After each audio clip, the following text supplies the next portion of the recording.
Welcome, everybody, to Getting Real with Gloria. I'm Gloria, your host, where my journey supports yours here on this channel. And I'm really excited to have on ArielKiley, Transformational Coach, Somatic Experiencing Practitioner, and Yoga Therapist.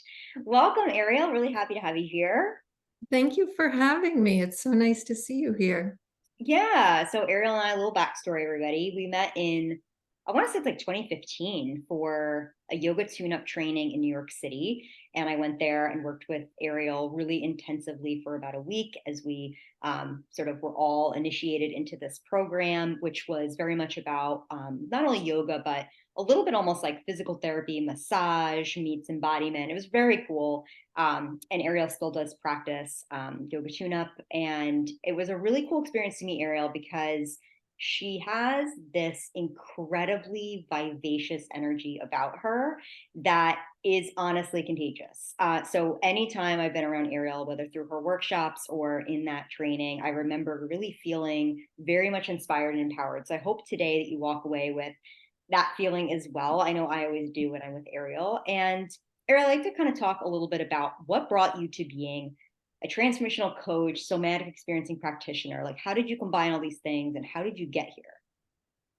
Yeah, well, I would say about 15 years ago, I was really searching for my thing. And at the time, I was working a corporate job for the American film market and feeling so frustrated. Like I had so much more to offer the world, but I didn't have a means. I didn't have a technique. I didn't have a trade or a tool to offer it. Mm. And so at that time, that's when I found yoga and got really into yoga.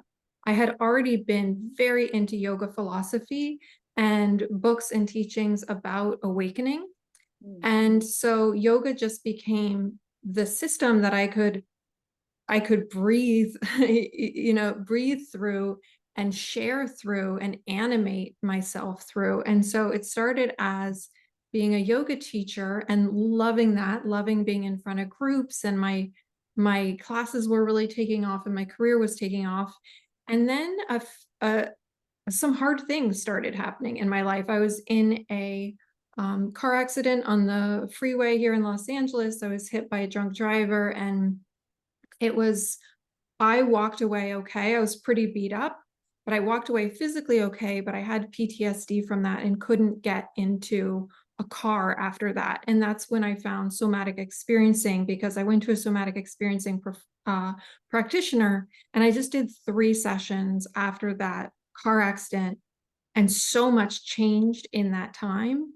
I had done therapy before, and it just wasn't the same as this somatic experiencing. I remember there was this one moment in my work with her where, because I was kind of like spiritualizing the car accident, like being like, oh, and it was meant to be, and blah, blah, blah. And it was Mm. in retrospect, but I was trying to do that too soon. I Yeah. wasn't feeling my healthy aggression. Yeah. And there was this one moment with her where I actually felt this like welling up of aggression towards the person who hit me. And this giant tiger claw came out of me, and she just had me do it in such slow motion. I was just like, and I was just like tearing his face to shreds with my claw in the safety of the Right. session. Of course. And once I felt that, I just realized, wow, there's so much potential for healing through embodied work that's more than yoga. Yeah. And so that kind of kicked me off on being really interested in somatic experiencing work. I also, very close friend of mine died of cancer, and I was really in a front row seat for that experience and a part of it, and that really rocked my world. And so I started moving more towards somatic experiencing, and more toward, ultimately it became transformational coaching and wanting to help people transform their lives, because I had all these amazing people coming to my yoga classes, but I was doing all the talking. Like I didn't, sometimes someone would have been coming to my class for a year, and finally they would say something and I'd realize they had an accent and they were from a different country and I didn't even know it. And because I was doing all the talking. And I was just very interested in what was really going on with my students. And when I did hear what was going on, I realized I had these other tools I could help them Mm. with. And I just wanted a different way to work with people that was more direct, more impactful in terms of them expediting their own growth. So that's when I really shifted into fusing like somatic experiencing with coaching work, just with my own obsession with like business growth, personal development, and basically up leveling your life. Yeah, and I love that you're up leveling your life. You're a perfect guide for people who want to do that. I think because you have gone through so many of your own challenges and you've used those as springboards in order to push yourself, but also to reflect and see what's working for you in your life and what isn't, and where you're allowing past conditioning to, cloud your judgment or get in the way of whatever you want to, desire to goals to meet, or life to live. And I on this channel I've talked about somatic experiencing, and somebody that I worked with and had a similar experience with, just really needing to release some of that inner anger that's been stored for a long time over things. And it really is a powerful experience to allow yourself the freedom to feel the range of emotions, even sometimes at their highest peak. I think Yeah. because we're not encouraged to do that for obvious reasons, whether morality or to control the public. We don't want everyone running around just being super aggressive, but there are places where that is appropriate, as you said, in the confines of a safe space with, someone who understands how to work with these emotions and work with you working through these emotions. I love that you talked about animating yourself through, these different practices. And it's a really beautiful way to look at our energy of what we have to give in the world and like where we put it. And one of the things that, is on your website for everyone to see, but I love this quote, is that you're all about living on purpose. And the quote is a shift from a life of compliance to a world of freedom. Can you talk to me about where you came up with that and how you animate that in your life? Yeah, that quote is really about shifting from a fundamentally codependent way of being to an independent way of being. I, even though I've always been a kind of bold, outgoing person, I still, throughout much of my life, was very much held under the invisible hand of what do other people think of me? Is this okay with my father? Is this, am I okay? Am I going to be made fun of or rejected? Or they're all going to find out that I'm freaking like I'm weird, you Mm. know, because I am. Um, and so for many years, I felt like I was living kind of just adjacent to my fully expressed self. And so that meant doing things that were almost the thing I really wanted to do, or saying things that were almost the thing I really wanted to say, and doing that in order to feel safe. And it reached a point, and I think this was partly after seeing my friend die and realizing I mean, when you've been through that, someone close to you dying, it's hard to even explain how it affects you. I think it's so much of it is like precognitive, but there was that like, oh, this is my one life feeling. Yeah. And this conversations with her toward the end of her life about the things she wanted to get to do, and knowing she didn't get to go on and do them. um it just made me think like, what am I pleasing for? Like, who am I pleasing? Like, what's the, what am I doing this for? And what's the worst thing that can happen if I'm radically authentic in my words and behavior? And so that really created a shift and made me very hungry to understand my own codependency, and to just basically stop, like stop, it's a cliche phrase, but stop living small. Mm. And that's when I decided to quit everything, quit teaching yoga and quit everything, and buy a camper trailer and take off and just hit the road and see what happens. And I really wanted to move to the desert, and I did. I moved to Joshua Tree for a while and lived in a camper trailer and just kind of waited to see what I really was called to do next, not like what I thought I should do next.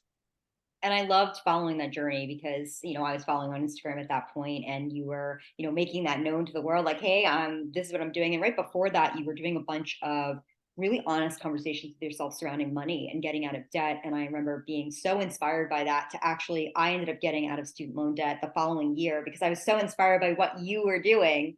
And I thought, oh, like, if she can do it, like I can do it. And so watching you kind of have that epiphany about money, and you were really like thinking about your relationship with money and how that was keeping you kind of in some ways inauthentic to yourself, because money pressures can certainly do that to us. And then watching you sort of disappear in this camper. And I remember you posted one time you washing your hair in like a bucket or something. And It Ariel was a was just like, pot. It yes, was like a pot from the kitchen. yes. And Ariel has this long, lovely hair, and like watching her like on this thing wash her hair in a pot. And I thought, wow, that is commitment to leaving behind what you had, which was this a bit, and correct me if I'm wrong, but you had this a bit like glamorous yoga lifestyle in the sense that you were living what on the outside looked like the dream of a yoga teacher. Like you were doing these big workshops, your face was on, these big marketing campaigns, and, you were doing kind of the high life of what a yoga teacher expects to do and living in New York City and all this stuff. But then you're like, nope, I'm going to get a camper and got to the desert. And if I have to wash my hair in a pot, I wash it in a pot. And I think these challenges are the things that push us to change our perspective about things in life, whether it's, we pick up and move to an isolated area and we have to just work with ourselves, or it's watching a loved one pass away, or so talk a bit about in the desert where you were with your thought process and how you work through some of the things. So I bet there was a little bit of grief there about leaving the safety of New York City and everything you built. How did you manage that? Um, I was so ready by the time I went. And also, it had been this thought that had been in my mind for 20 years, I would say. I remember I found a photograph of myself when I was about 17 in Vermont, and I had walked by this camper. And I remember I asked, I don't know, my mom or my friend, whoever I was with, to take a picture of me with the camper. And it's like I'm like sitting next to it with sunglasses, trying to look cool. And this thing, and I think it's interesting, like, especially for your listeners to think about those things. It's like, why did I have that glimpse into my future? Or a kind of nagging image or thought, like maybe that wants to be activated at some point. And so I would say this thought was in my had been kind of lurking in the back of my mind for so long that and it was really learning to take control of my money that allowed me to do this, get out of debt, save the money to be able to buy the camper outright and buy a truck to pull it and everything. Um, I was so ready that when I got there, I was just relieved. Like, and also I am really extroverted and I love teaching to large groups. But being a yoga teacher in New York City, I was teaching, at that point, I was probably teaching between 10 and 15 classes a week and also leading trainings and stuff. And I was just tired of being in front of people. Like I remember sometimes holding a blanket up to demo something. Like I'd hold a yoga blanket up and I'd hold it in front of my face. And on the other side of it would be, it could be 30 or 40 yoga students. And I felt so relieved to hold the blanket in front of my face and know they couldn't see me. So I think it was also just like because my job was having my face and my body on display a lot, I was just like, it was so nice to be so private. And I was just past due. So I think I was processing and releasing and allowing myself to shed and grieve my friend who had died and stuff. But mostly it was just such a relief to be there and to like walk out and lie on a boulder in the sun, or I would go to the local yoga studio and like no one knew anything about me and just be anonymous and everything. It felt so good. That's, I mean, I think that there is that, um, the private life that we oftentimes don't give enough time to. And I think for many of us, it is those big moments that push us to be more private, whether it's grief, or dealing with a chronic illness that maybe forces us away from our big cluster of people. It's sometimes that can be beneficial because it can give us time to really sit with what it is that we want and who we are. Tell me a little bit about how this experience of living in the desert ended up forming or helping or maybe encouraging you to inform your Lady Quest program. So tell us a little bit about how that started and what that is, because that's, Yeah. I think, so cool. Yeah. Lady Quest it's a course, and it's also an ongoing group coaching program that I created specifically for witchy, intuitive, self-aware women who have a sense that they have an important calling, Mm-hmm. and yet they feel unable to fully activate it on their own. And it was born. So as I said earlier, I love the experience of up leveling. I love seeing people kind of transcend who they thought they were and become the next better version of themselves. Not like there's anything wrong with the last one, but the next one like wants to happen. I love people's dreams coming true and miracles happening and people getting famous and people getting rich and people becoming enlightened. Like I want to be a part of the game of life in all those ways. Um, and so with Lady Quest, I really wanted to create a program that would walk women through the process of having an inner urge Mm-hmm. and really pursuing it and activating it, and not just kind of doing it once and then hiding again, Yeah. but pursuing it and making it their new way of life. And when I buckled down and worked on designing that program, I realized that the central piece that has always been important to me through my reinventions is that I go off alone in nature. Mm-hmm. And the Joshua Tree camper experience was like an 8-month version of that. But usually I only need 2 days in nature, completely shut off from the world, shut off my phone, remove the influence of other people. Like I said, codependency has been an issue for me. So it's really important for me to not have other people's voices or opinions in my head. Do some rituals, meditate, tune in, and really ask, like, what am I guided to do next? And what are the best steps to take forward? So that's a centerpiece of Lady Quest, which is called why it's called Lady Quest, because a nature quest is an important part of the course. The course has a lot of other elements in it, but it really culminates in them going to nature for 2 nights and at one full day in the middle, but they go at like sunset the first day, spend the night, have a full day, another sleep, and then leave the next morning.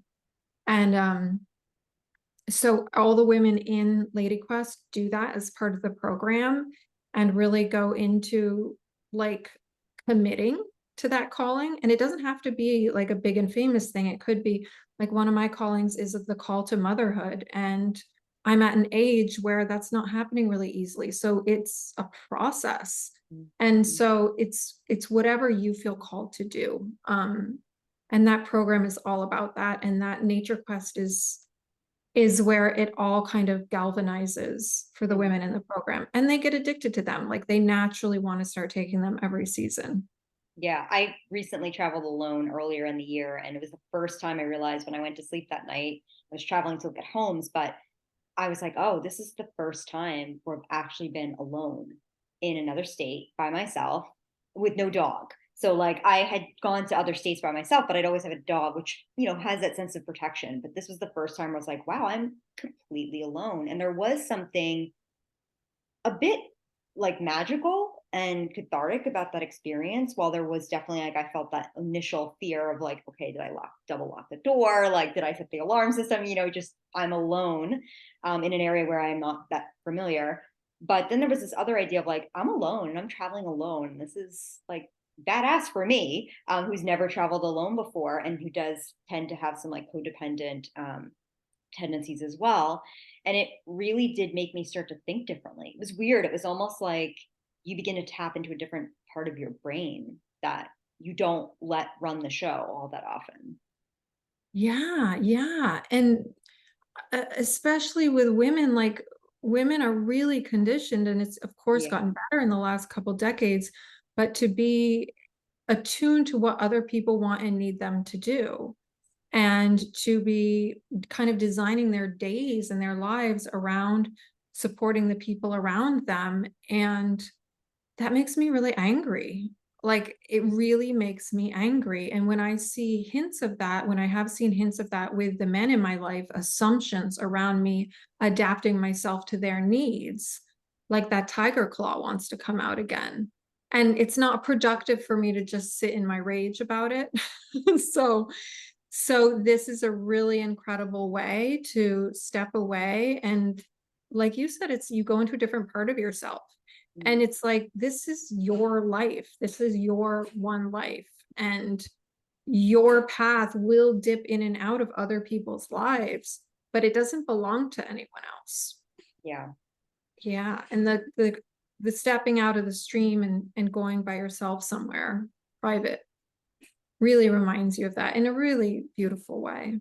Yeah, because as you mentioned, there's this like invisible hand at times, many times, that's sort of guiding us, whether that's through conditioned expectations of what, we were raised to believe this is the path you should be on, or this is the person you should be to be a good person or to be a successful person or whatever that might be.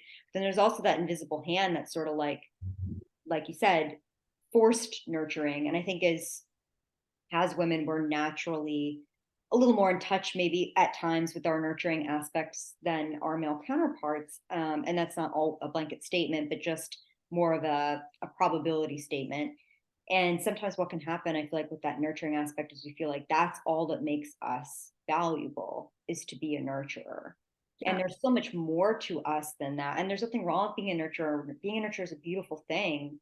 But if it's the only thing, we're robbing ourselves a bit of all that we're capable of and all that we're able to experience when we're constantly, like you said, sort of moving ourselves in the direction of other people's lives, other people's wants, whether it's children or partners or bosses, for that matter.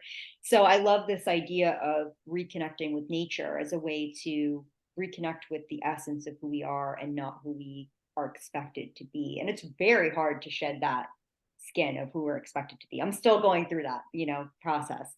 Yeah, I have it. I have both the combined thing that I have to be a nurturer and I have to be sexy. Like, I have to be Yeah. both at the same time. And when I do a nature quest, like I recently did one in Topanga Canyon, and I stayed in this teepee in this gully with no one else around. And I love not being attractive. Like, I love my hair being a mess. I don't know what my face looks like. Like, my outfit is unflattering. Like, I'm not wearing deodorant. And you know what? Like, I don't give a shit what anyone thinks. It's so liberating to just go into your animal self Mm, and be like, it's my choice to put myself together on a regular basis, but it's not my obligation. Like, and to just let go of that is so fun for a day or two. yeah. And I think we put a lot of pressure, and probably, in terms of just the stress that we're under, does create a lot of mental health issues and chronic illness and things like that, just because of the box that we feel like we have to fit in, whether it doesn't matter our gender or identity or anything like that, just the box that we are expected to be put in from the time when we're little, and we grow up, and that box somehow seems to get smaller and smaller. And that, comes a point where you just say, to hell with the box, like, I just check this whole thing out and figure out what works for me. I love that you have this new workshop. You're always doing these really fantastic workshops that are really, I think, bringing a lot of enlightenment in the sense of awareness to people's inner states and their outer states. And are those really meshing well, or is there a lot of conflict there? And how can they work through that? And your newest one is about inner commitment. And it's actually this coming Thursday, so August 31st. We'll put all the I think details in it's the comments. Wednesday. Is It's it either Wednesday? Wednesday. I think It's it's the Wednesday. 31st. Let's see. We'll find out right now. Sometimes I put a workshop on the calendar and then I misquote when it is. So I So the can't, I can't 31st, always trust. 31st is Thursday. And we'll put the details in the comments in case it's not I Thursday. think it's Wednesday the 30th, and I put 31st on accident. I That's apologize. okay. We will get the right. So it's the 30th Wednesday. Yes. And we'll put the details for this in the comments part of the video so you can all find that. And it's completely free, right? Yeah, all my workshops are free usually that I do online. I do them to just offer the work to the community. I love it. And tell me a little bit about what inner commitment is all about. What is this workshop going to be? Yeah, so I work with people through Lady Quest, which is group coaching and some one-on-one coaching. And I also do just some separate one-on-one coaching. And I created the Your Inner Commitment workshop because I'm seeing a lot of the people I'm working with one-on-one, they really want to do the thing they signed up with me to do, and they wobble, and maybe they try and push a session back a week or push it back another week because they need more time to Mm, do the tasks we designed for them to actually move their calling forward. And when I think about it and ask myself what's going on with them, why are they delaying another week? mm, Or why is this one delaying another week and that one's not? And from my perspective, it all boils down to your inner commitment mm. to the thing you want to do.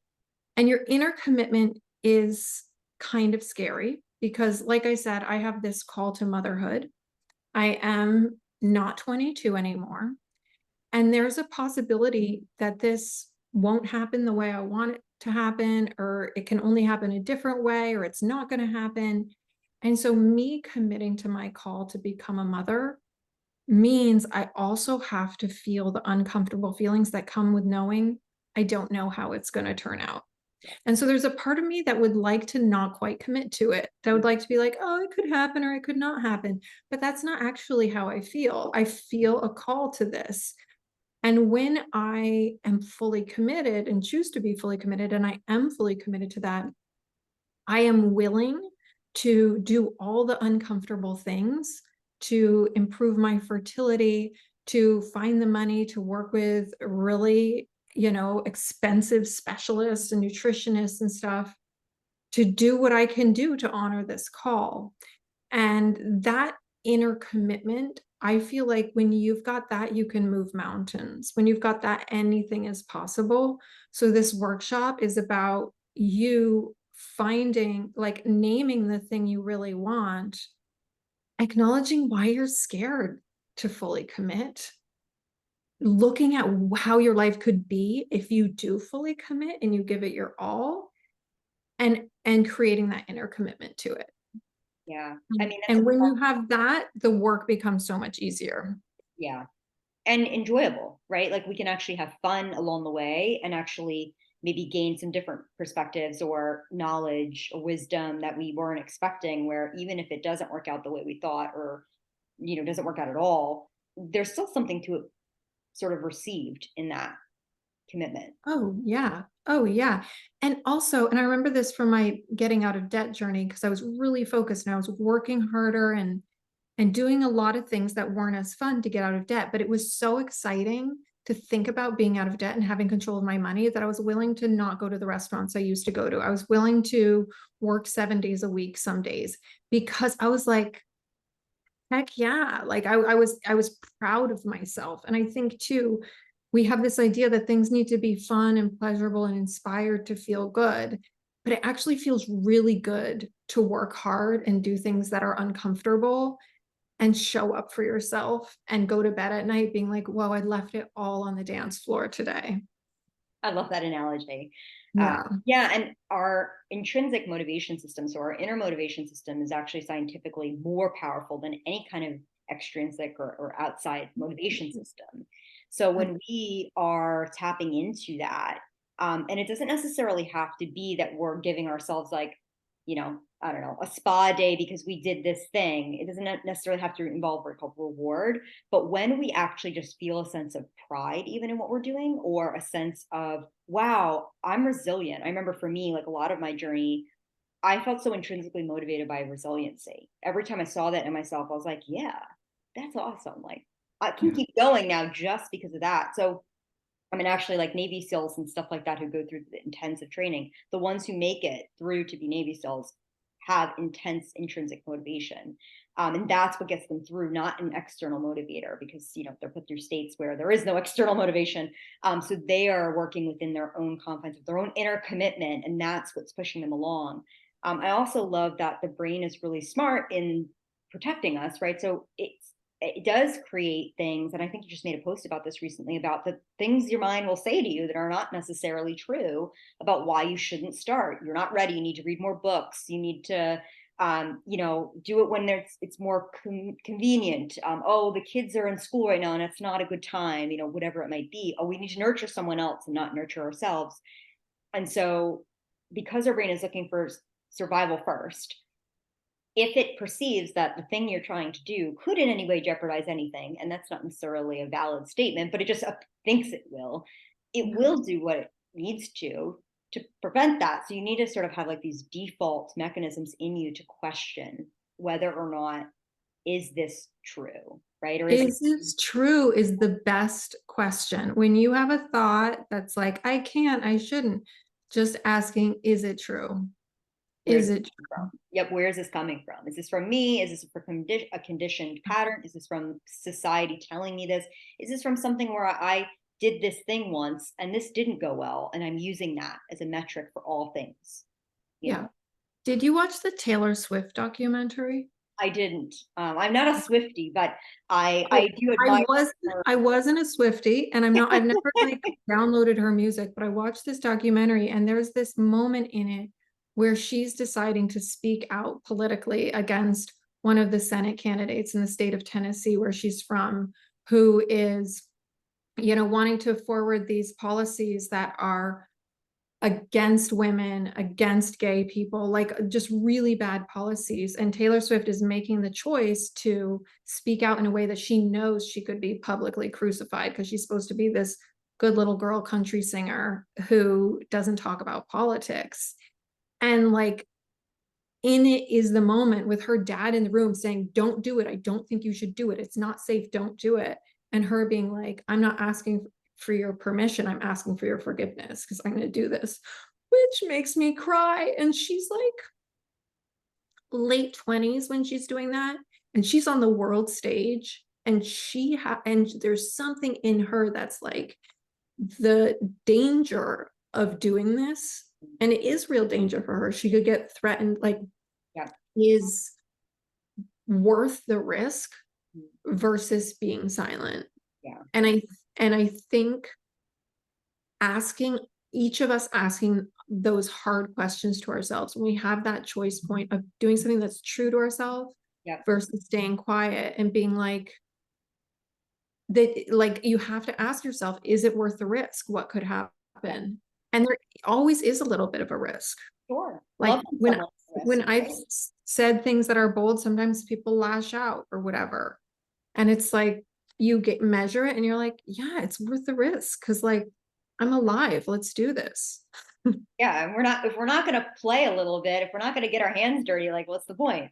And everything is has, like you said, a risk associated with it. I mean, loving someone has a risk associated with it. You can lose them, they can pass away. Like, but is it not worth loving them? Like, of course it is. Like, that's why we're here, to experience all these things, these range of feelings and experiences.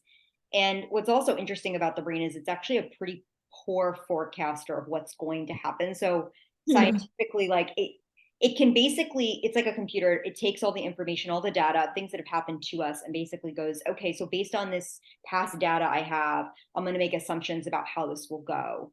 But in essence, it can't really know how it will It's go. like a bad algorithm. Yeah. So you can't, oh, I had this horrible vacation once, so that means every vacation after this is horrible. And it's like, well, no, you could go and have a great time. So it is really interesting to see how we can work with our biology to, yes, use our systems and appreciate our biological systems that are here to protect us and to keep us alive, but to also figure out ways to kind of hack the system a bit and go further. that and do the things we want to do and be the people that we want to be, aside from, those kind of default mechanisms, and asking a lot of those questions, I think is really important. Yeah. I have There a question for you about that. You made the decision however long ago to start your YouTube channel and interview people and put yourself out there in this way. For you, what was that turning point where you, because I know you've been deep studying so many things for so many years and writing your book and everything.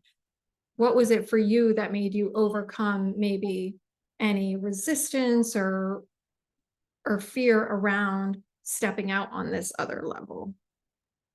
Yeah, definitely, as somebody who has lived a life mostly quiet, I do think that it was a struggle to put myself out there. Writing my book, writing my memoir, even though it's not yet published, was definitely one of the ways I think I practiced having a voice. And while it's not been made public yet and will eventually, what I kind of see as the memoir doing for me is, I wrote this and I got very personal and I shared things that I've never shared with anyone. And then I gave it to a few beta readers who then learned who I was on a level they had never known before. And the feedback I got was really positive. And I don't mean positive like, oh, you're a great writer. Yes, they did say that. But it was more that, wow, I never knew you went through this, and this, and you didn't seem like, oh, in college, one of the beta readers was someone I went to college with, and she was like, I would have never thought you had been through sexual abuse. Like, I would have never thought that. I would have never thought that you dealt with eating disorders. I never thought that you know, thought about committing suicide. Like, you just seemed so perky and like bubbly. And so I thought to myself, wow, I guess. And then they would say things like, oh, wow, going through all of this and here you are, how did you do it? Like, I know that they kind of saw some of that in the memoir, like how I did it, but I really thought to myself, wow, people probably need to know this stuff so that they know that there is hope. I'm a big proponent of hope and sharing hope with people. But also, I am a bit like you, where I really like to see that inner commitment from people, because I think a lot of times we are our own cure for whatever it is. And that's not to say like, oh, if you have a chronic illness, you shouldn't take medication or you shouldn't seek out the proper, medical therapies that you need. No, no, of course not. But it's, you are your own healer, your own cure for so much in this life that produces suffering. You don't have to necessarily be drowning in that. And I think that that was something that felt really powerful for me, because for so long I had suffered and did feel like, oh, I'm never going to be really happy. Oh, I'm always going to be, especially after Teddy died, I'm always going to be a little bit lost and broken. Like, I just really didn't think that I was going to leave that place, especially being under the hand of a particular person that I felt like I couldn't escape. I was like, I'll always be here. I'll always have to be in this pattern. There isn't a choice that I have. And I think that that's something that I really want people to know, is like, you do have a choice. You do have power. Even when you feel the tiniest, you have power. And I think that those things, hearing from people, hearing how different things about the memoir were impacting, just like, even if I shared small pieces, people were saying, oh, wow, like that's really powerful. And the other thing was, I kept thinking, eventually this memoir will be published. And I will have to deal with the fact that there will be people who don't like what I wrote, or who don't believe that I made the right decisions in doing certain things, or they will feel that, maybe certain people who are in the memoir will not be happy about how that looked. And so I thought, I better start practicing putting myself out there. Because if I plan to publish, which I do traditionally, and have it out there and sell, hopefully, millions of copies, I have to start getting tough now about what that's going to feel Yeah, like. And so I I was like, love that. okay, I'm going to push myself to start posting on Instagram different things about my journey, because why wait? And I was, I think you talked about this, if not in this um, episode with me, you've talked about it before, about waiting for permission. And I think that for a very long time, I was waiting while the memoir, I have it right now out looking for literary agents, but I think that I was like waiting for a literary agent to say, yes, this is great. Now we'll take this to a publisher who will also confirm that what you wrote is, great. And then you can share this with the world. And I kept thinking, I was so frustrated waiting to get approval to put this book out there. And I thought, I don't need to wait for approval. I can actually start just talking about my story now. I mean, this is the only thing I think social media is good for, is like that piece of connection and sharing and getting access to, hundreds of thousands of people who might need these stories. And then I just kept thinking I wanted to help people. And I was like, oh, well, the book needs to come out first. And I was like, no, you don't need to wait for the book to come out. And honestly, with publishing being as slow as it is, it could take 2 or 3 years. Like, do you really want to wait to have change for 2 or 3 years? And so I was torn between like starting different groups and Facebook groups and maybe doing coaching and things like that. And then I just thought, wouldn't it be great to introduce people to the professionals that have helped me? Wouldn't it be so cool if instead of waiting for the book to come out for people to be like, oh, wow, she did, equine assisted coaching, and oh, she did, acupuncture, and that really helped her with functional neurology disorder. They could just hear about it right now. And I love connecting with people, especially, people like you who are so excited about furthering the human experience, that I was like, oh, I'm just going to do this. I'm like, yes, I'm a success driven person. So it's very hard for me to be like, oh, there's only a couple subscribers, like, and not wanting, like, I want 1 million subscribers. But I think that part of my work, part of my journey is learning not everything is about getting to the end point. Much of what my experience is learning to enjoy and have fun with what is as I move through the different stages and phases of life. Yeah. But also, doesn't it kind of make you feel like a baller when you write like a long Instagram post that's really honest and post that? And when you public, like the feeling starts to happen before the outer world result happens. Like I co-wrote a book that came out in 2013 about self-realization and flirting. And by the time it came out, me and my writing partner, we already like were published authors before it was a published book, because we had written the whole book. Like we earned it. We're like, we did this. We earned it. We're there. And so then getting it published felt amazing. But the feeling we'd already cultivated in ourselves by doing the work. And I feel like there's something that just amplify, like it feels so confident when someone shows up and is like, I don't care if I have 2 followers, I have something that feels important to say, and I'm saying it here. Yeah. And the more you do that in a repeated way, the more people stop and look. If you just do it 3 times, people are like, oh, look at that person trying to do something. Yeah. If you do it 30 times, they're like, oh, that person's doing something and I should take note. Yeah. And when we do things, I think there was some famous basketball player on, I can't remember who, they were talking about loving the game over loving the wins. Because when you love the game, it doesn't matter whether you do get the wins or not. And it also doesn't matter if someone tries to take away the wins. It's like you can never be stuck waiting for joy, and you can never be in a place where your joy can just be taken from external experiences or from other people. It's like you're just enjoying what is. And I'm really, as I write the second book now, which is taking me way longer than the first, and I'm learning so much in writing fiction now versus nonfiction. And this whole process, I keep reminding myself, like, just enjoy the process, enjoy the journey. Because once you're published, yes, that will be nice. And there will be things that go with that that'll be lovely. But at the same time, if you don't enjoy the work, you're going to be forever waiting for this reward at the end. And like, what if the reward's not as sweet? Because it's just not, because it either takes forever, or like the person who gives it to you is like, man, here you go, here's your reward. So by enjoying the process, I get to get a lot more out of it. And then I also get to create a richer product, I feel like, and a richer service, if that's what I'm offering. So I really do try to think about that a lot more. It's hard for me as a success-driven individual, who's very goal motivated. It's hard for me sometimes to sit back and be like, where can I just find the joy in this, just as it is? But there's nothing like writing a sentence and then like reading it back and being like, oof, that's a good sentence. Yeah.